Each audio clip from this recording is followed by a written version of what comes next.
dentro da nossa temática. Estamos numa série de mensagens mantendo a esperança em meio à tribulação ou às dificuldades. Muito bem.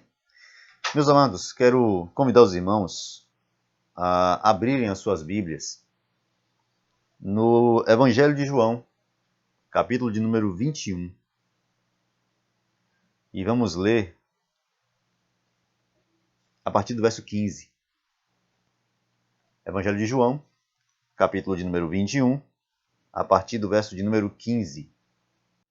Depois de terem comido, perguntou Jesus a Simão Pedro: Simão, filho de João, ama-me mais do que estes outros?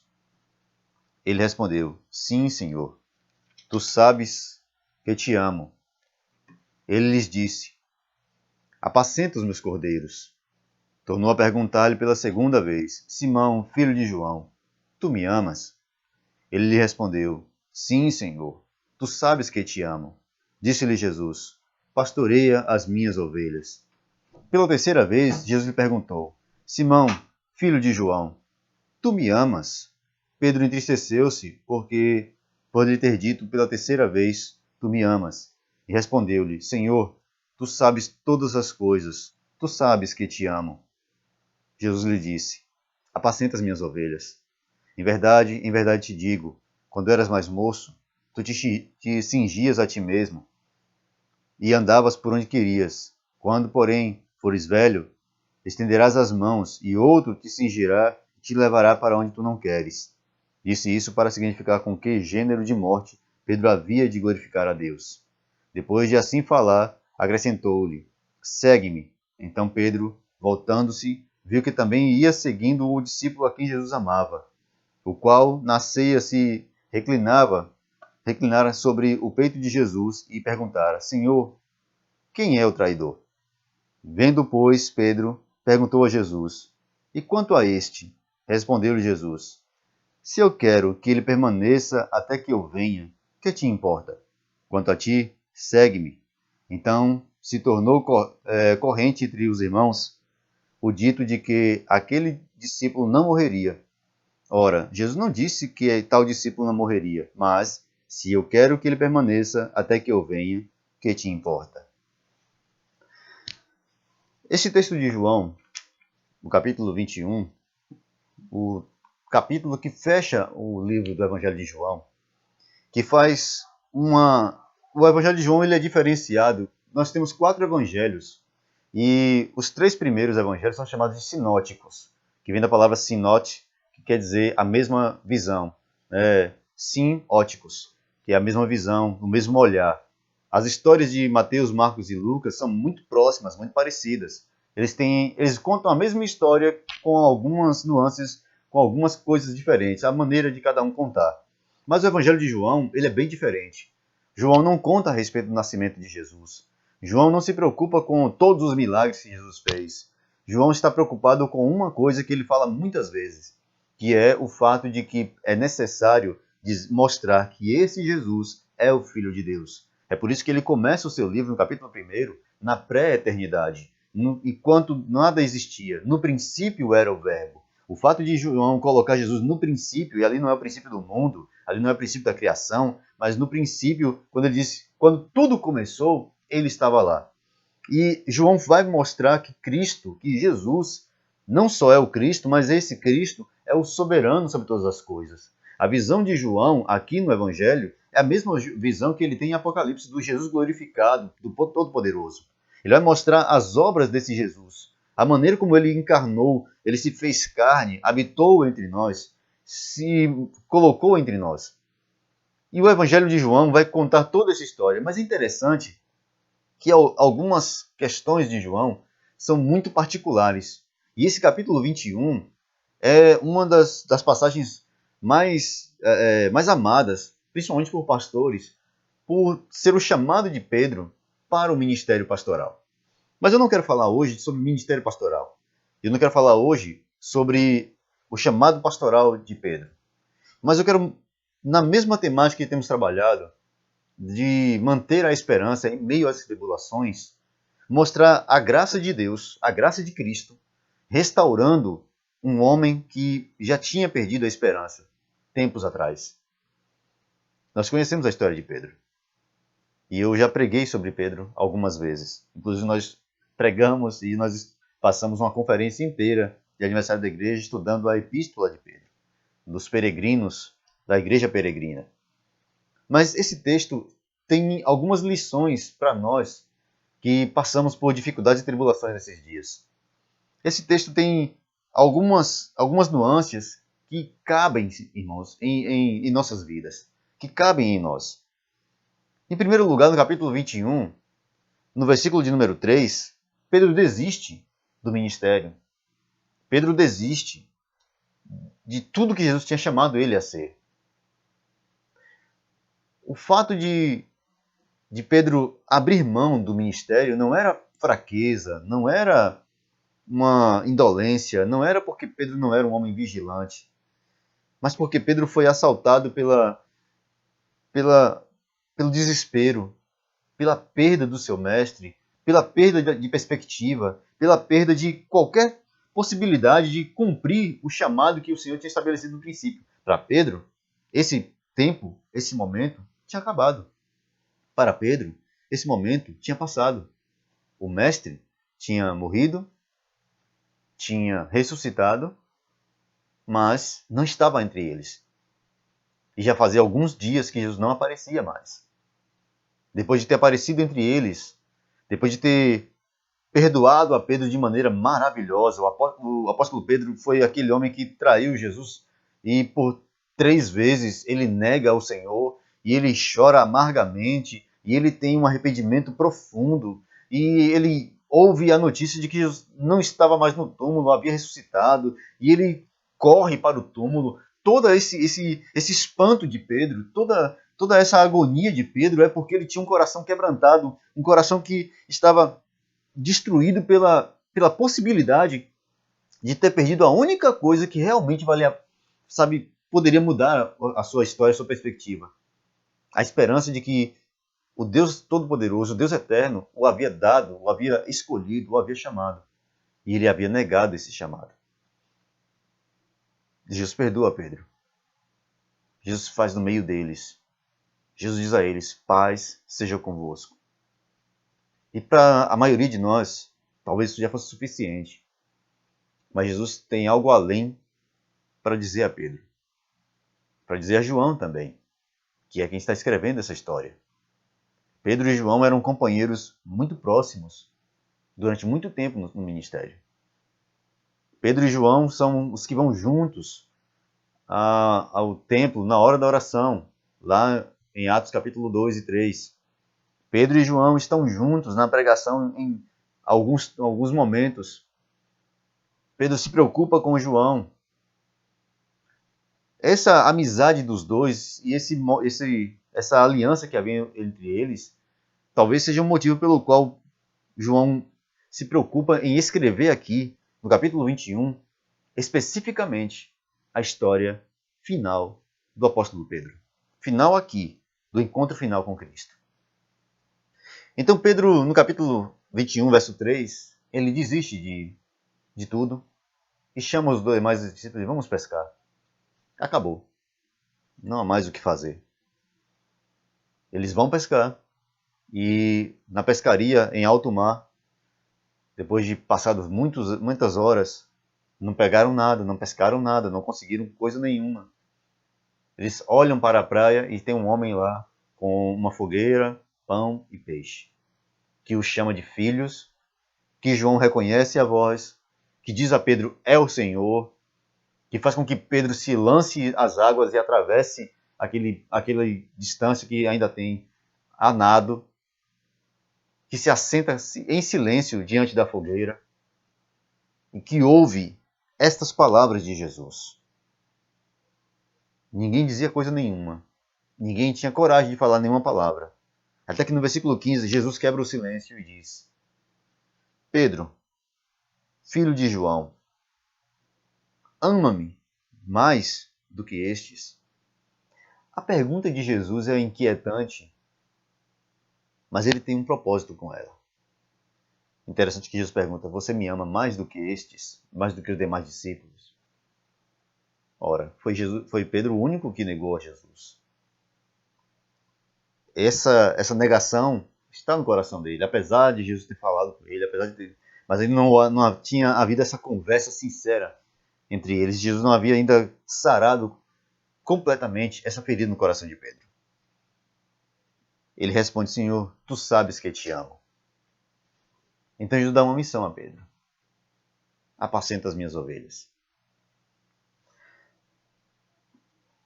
A pergunta de Jesus com relação a Pedro, ela faz com que ele lembre-se de quem ele é, do que ele fez, do que ele deve a Deus, amá-lo sobre todas as coisas, e de que isso lhe imputa uma responsabilidade. O Senhor o chama para apacentar o seu rebanho. Pedro recebe uma missão após ter negado o Senhor, mas ele foi restaurado para cumprir uma missão. Jesus não só restaura a esperança de Pedro. Jesus não só dá a Pedro uma esperança no sentido de que tudo vai ficar bem no final. Jesus dá a Pedro uma missão dentro desse tempo de dificuldade que ele está vivendo. Dentro das dificuldades que ele está passando, ele tem uma missão. Porque ele está passando por dificuldades, por problemas, por tribulações, não significa que ele deixou de servir ao Senhor ou deixou de ter responsabilidades para com o reino de Deus. Pedro ainda é discípulo. Pedro ainda é um apóstolo escolhido entre mais de 120 que haviam ali. Ele é um dos 12, agora um dos 11. Pedro ainda é chamado pelo Senhor para uma missão que ele desistiu, que ele negou, mas que é restaurado a ele. É lembrado a ele.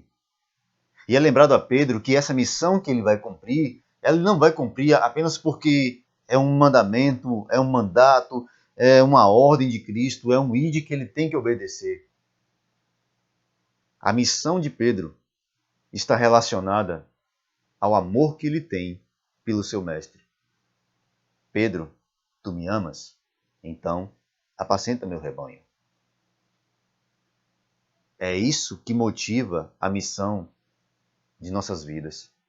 O amor ao mestre. O amor ao Senhor. É isso que vai fazer com que Pedro saia, finalmente, das prisões da tribulação, da angústia, da ansiedade, da solidão, do coração quebrado, das dificuldades de compreender por que ele havia feito aquilo, por que ele caiu, por que ele desistiu, por que ele errou, por que ele fez isso com seu mestre. É no cumprimento de sua missão. E não é uma... Aqui, deixa eu fazer só uma observação. Eu não estou dizendo com isso que Pedro passa a cumprir a sua missão para um tipo de pagar pelo que ele tinha feito. Para se redimir do que ele tinha feito. Não. Pedro é perdoado. Completamente perdoado. Pedro é restaurado. Completamente restaurado. Mas o homem que havia desistido recebe uma missão. Ou melhor, ele é chamado a despertar para a missão que lhe pertence. Em momentos de dificuldade, irmãos, e de tribulação, somos tentados a desistir do chamado de Deus para nossas vidas. E quando eu falo do chamado de Deus, não estou falando aqui de um chamado especial, no sentido de que um foi chamado para ser missionário, para ser pastor, para ser diácono, para evangelizar. Não, estou falando do chamado geral, de ser servo de Deus, santo, em meio a um mundo de terror e de pecado. Somos tentados a achar que o nosso bom comportamento é para que nós paguemos pelos erros que nós cometemos antes. Mas não é isso que Jesus está falando com Pedro. Jesus está dizendo a Pedro: olha, apacente minhas ovelhas para que você pague pelo que você fez. Não. Ele diz: Pedro, você me ama. Então, Pedro, se você me ama, e como você me ama, apacenta os meus rebanhos. Apacenta as minhas ovelhas. Jesus pergunta isso a Pedro 3 vezes. Na última vez, Pedro desmorona diante do fato de o Senhor ter lhe perguntado pela terceira vez, e isso lhe faz uma lembrança muito dolorosa do cantar do galo. Mas o que Jesus está fazendo aqui é lhe perdoar e lhe lembrar: você tem uma missão. Nós podemos lembrar de um outro homem que passou por um momento muito parecido com esse, que foi lembrado de uma maneira dramática de que tinha uma missão. O profeta Elias, no livro de Reis, capítulo 18, ele é chamado por Deus para enfrentar o rei Acabe, mostrar a Acabe, não enfrentar, mas os profetas eram aqueles que chamavam a atenção dos governantes, porque os governantes ali estavam sob a autoridade de Deus, era uma teocracia, os reis estavam lá, era uma monarquia, mas era uma monarquia teocrática. Deus era o soberano sobre Israel, era do Senhor que vinham. Os governantes deveriam se lembrar que foi Deus que os estabeleceu. Apesar do povo de Israel escolher um rei no livro de Samuel, já no livro de Deuteronômio, Moisés avisa quais serão os direitos do rei. Então o Senhor não só sabe, mas ele estabelece o tempo em que virão os reis e de que maneira esses reis se conduzirão. Então Acabe é um rei que está sob o domínio do Senhor, sob a égide de Deus. Mas ele não reconhece isso, ele cai na idolatria. Então um profeta é chamado para trazê-lo de volta à razão. Porém Acabe não se converte. Mas Elias está lá. Elias, para Acabe, é o perturbador de Israel. Mas para Deus, é a voz dele no meio de uma geração pervertida. Elias é chamado para isso. Elias fala de maneira corajosa para Acabe, contra tudo que ele está fazendo. Elias enfrenta toda a idolatria que está estabelecida em Israel. Elias faz com que o povo de Israel se lembre de quem é o seu Senhor, de quem é o seu Deus. Num chamado corajoso, ele convoca os 850 profetas de Baal e Acera juntos para, contra ele somente, clamarem por seu Deus. E aquele que respondesse, esse seria o Senhor. O Senhor responde, consome todo o holocausto, Elias é vitorioso, mata todos os profetas, mas quando Jezabel, a rainha, a esposa de Acabe, que era uma mulher idólatra, uma mulher injusta, uma mulher ímpia, quando ela sabe do que aconteceu, ela ameaça a Elias, e Elias foge. E Elias vai para uma caverna. Se parece muito com a história de Pedro. Pedro está, apesar de não estar numa caverna, mas Pedro está fugindo, se isolando, voltando para a sua vida. Elias foge para a caverna e lá ele permanece e diz: eu estou sozinho, Senhor, e não há outro. Elias não nega ao Senhor. Ele é fiel. Ele apenas entende que a sua missão acabou. Ele não tem condição de permanecer com ela. Ele está sozinho, ele está cansado, ele não quer mais aquilo. Muito parecido também com o profeta Jeremias, que queixa, que reclama e que diz: eu não quero mais falar. Mas quando eu quero me calar, há um fogo que arde em meu coração e eu não posso me conter. Então, os profetas tinham o chamado de Deus, mas eles sofriam profundamente por causa disso. Pedro esquece-se do seu chamado, volta-se para a pescaria, esquece-se da sua missão, volta-se para a sua vida cotidiana, porque ele perdeu a esperança, porque ele perdeu a visão de que Cristo o chamou para uma missão. E da mesma maneira como Deus havia chamado Elias de dentro da caverna, da mesma maneira como Deus chama Jeremias e diz: o que eu te disser, isso tu falarás. Da mesma forma, Jesus chama Pedro e diz: Pedro, apacente as minhas ovelhas. Esse é o seu trabalho, essa é a sua missão. Independente das coisas que aconteceram no caminho, independente dos entraves que vieram, apacente o meu rebanho. É uma missão para você. Somos tomados de tribulações o tempo todo, irmãos. Somos cercados de dificuldades o tempo inteiro. E muitas vezes somos cercados também de problemas que podem nos acarretar um sentimento de que não vale a pena. Não há mais por que fazer essas coisas. O sentimento de desistência é muito comum quando nós olhamos ao nosso redor, um mundo degenerado, um mundo perdido, um mundo que se esqueceu de Deus. E a gente se pergunta, para que continuar? Para que falar? Por, por que é que eu vou continuar? Por que eu vou fazer isso ainda? Mas, no meio de tudo isso, a voz do Senhor desperta-nos outra vez para o mesmo chamado. E há um segundo fator nessa conversa de Jesus com Pedro. Jesus fala com Pedro a respeito de como será o fim da sua vida.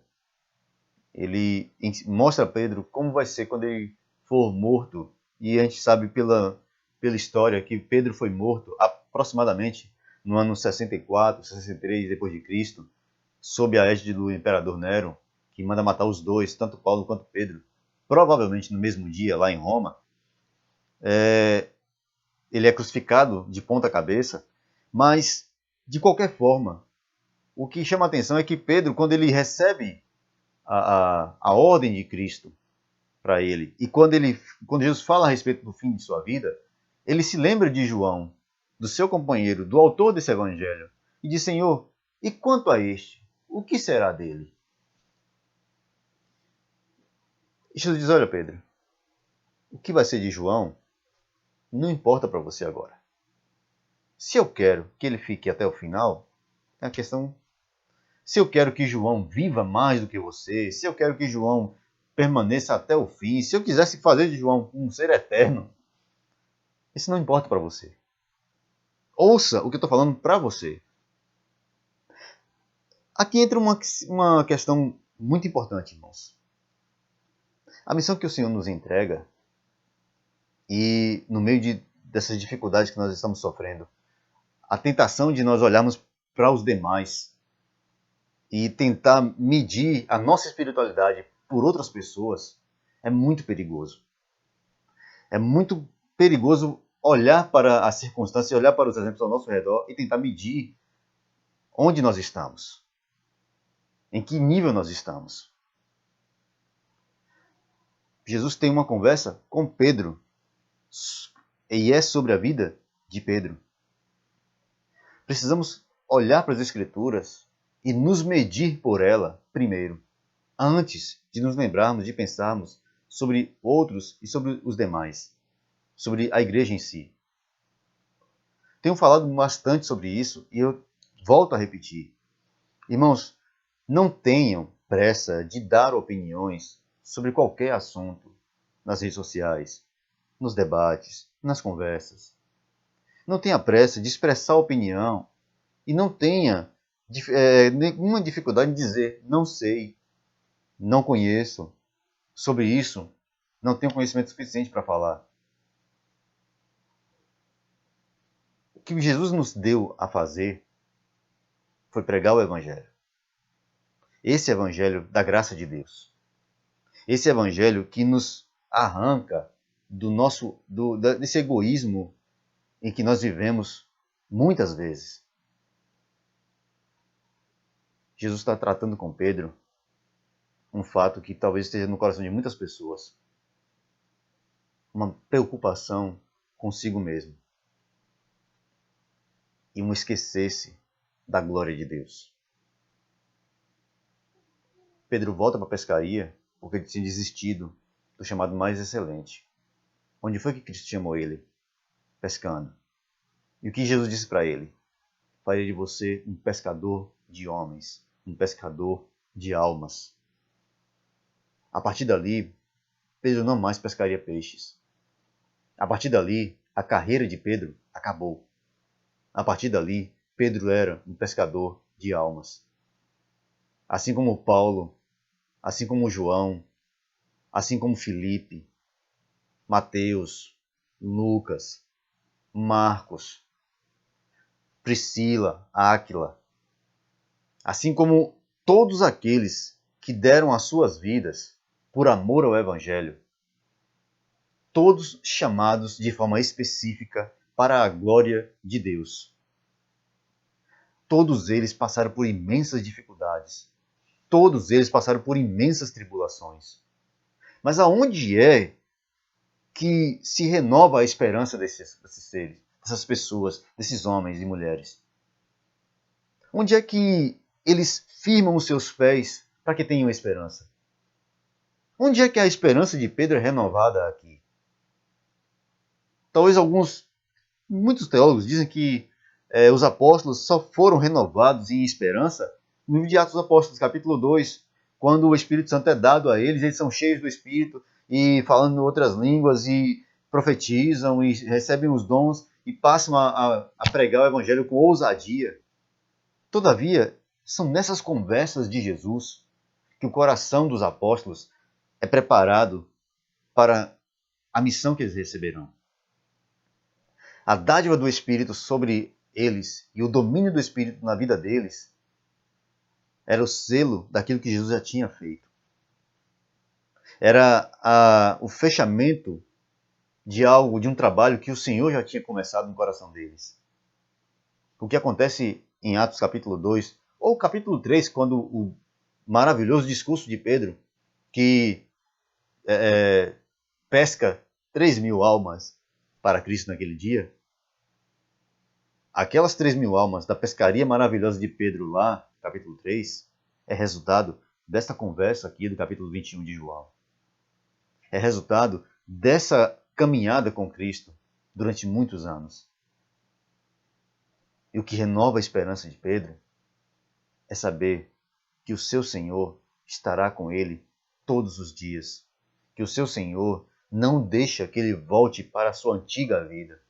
Que o seu Senhor olha para ele e lhe dá uma nova perspectiva todos os dias. O Evangelho, a pregação do Evangelho, uma missão muito maior do que qualquer outra em toda a história. Uma missão que os anjos desejaram, mas que foi confiada a nós.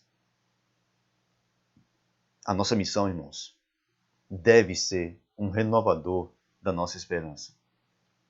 Mas como isso? A nossa esperança não deveria ser da volta de Cristo, do estar com Cristo? Sim. A nossa esperança é de que, quando Cristo vier, nos encontre fazendo assim, como ele mesmo disse, na parábola do bom mordomo, do mordomo fiel. Bem-aventurado aquele que, quando o seu Senhor vier, o achar fazendo assim, assim como sendo fiel, trabalhando pelo seu Senhor. Bem-aventurado aquele que, quando o Senhor vier, seja encontrado disposto ao trabalho do Senhor. Essa bem-aventurança, essa a esperança que se renova no coração do servo do Senhor. Cristo ainda nos chama e nos dá a mesma mensagem todos os dias. Somos chamados para glorificar a Deus. Somos chamados para ter alegria nele. Somos chamados para glorificá-lo em toda a nossa forma de viver. Somos chamados para, através de nossas vidas, testemunharmos do imenso amor de Cristo. Somos chamados para a glória de Deus. Nossa pregação é nossa vida. Nossa vida é nossa pregação. Que as palavras do Senhor, que foram ditas a Pedro, foram ensinadas a Pedro, seja um lembrete contínuo em nossos corações. Você me ama?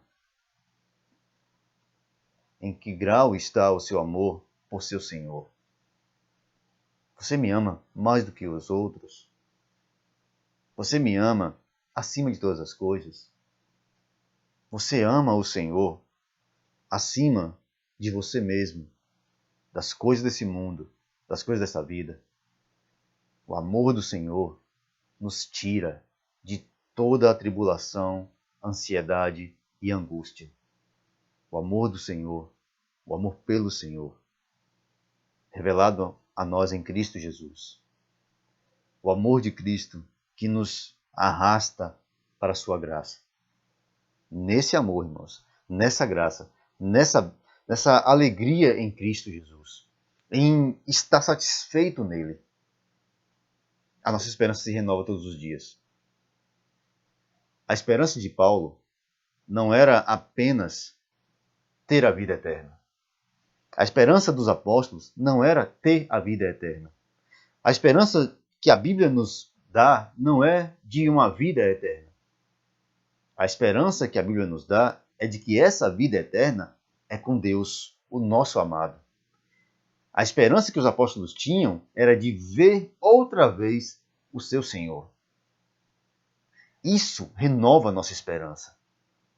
Isso fortalece os nossos corações. Isso nos dá a alegria de continuar servindo ao Senhor apesar de todas as coisas. Isso nos conduz ao serviço cristão contínuo. Renove a sua esperança naquilo que nos foi prometido.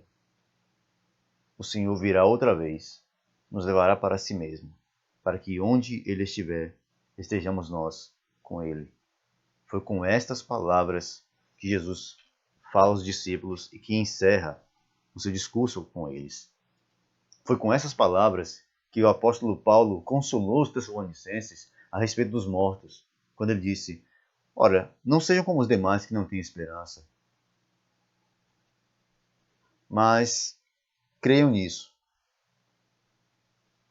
que o Senhor virá, a trombeta soará, os mortos ressuscitarão primeiro, nós que estivermos vivos estaremos com Ele, estaremos para sempre com Ele, seremos chamados ao encontro dele. A esperança do apóstolo Paulo é de que no fim ele estaria com Cristo. A coroa que Paulo espera não é uma coroa corruptível, não é uma coroa de ouro. Ele não está esperando ser coroado como um rei no céu. A coroa de glória, a coroa que Paulo deseja é a própria presença de Deus. É a própria vida eterna na presença do Santo Senhor. Meus amados irmãos, somos assaltados todos os dias com o sentimento de que gostaríamos de que alguma coisa maior acontecesse agora, aqui, que restaurasse esse país, que restaurasse a alegria, que nos desse qualquer tipo de esperança. A gente precisa de alguma coisa que nos dê esperança. Aqui, agora, um governante que mude tudo, um movimento que me represente, uma entidade que se mostre fiel aos meus preceitos também. Um governante no mundo que mostre alguma coisa que haja também uma grande esperança. Mas cuidado. Cuidado porque a Escritura diz que quando o mundo encontrar essa pessoa que dará esperança ao mundo todo e que trará ao mundo uma espécie de paz, esse será o fim, porque esse é o anticristo. O nosso Senhor nos disse: no mundo tereis tribulações. Tende esperança. Eu venci o mundo. Nossa esperança é Cristo. Nossa alegria é nele. Nossa satisfação está nele. Nosso desejo maior é de que ele nos satisfaça todos os dias com ele mesmo. Cante como salmista. Faça como salmista. Diga que a minha alma tem sede de Deus, do Deus vivo. Quando eu entrarei, estarei na sua presença. Anseie pelo Senhor. Deseje pelo Senhor. Como a corça anseia pelas águas, assim suspire a sua alma por Cristo. Assim suspire a sua alma por Deus. E Ele satisfará não os desejos do teu coração, mas os anseios mais profundos da tua alma, que é Ele mesmo. Que Deus em Cristo te abençoe, meu querido irmão, nesta noite. Que o Espírito Santo do Senhor te conforte, te console e te fortaleça. Que nas horas mais difíceis você se lembre do que Pedro passou e de como ele, diante de Cristo, recebeu de volta a esperança e a missão que lhe foi confiada. Deus te fortaleça naquilo que Ele te chamou a ser e a fazer.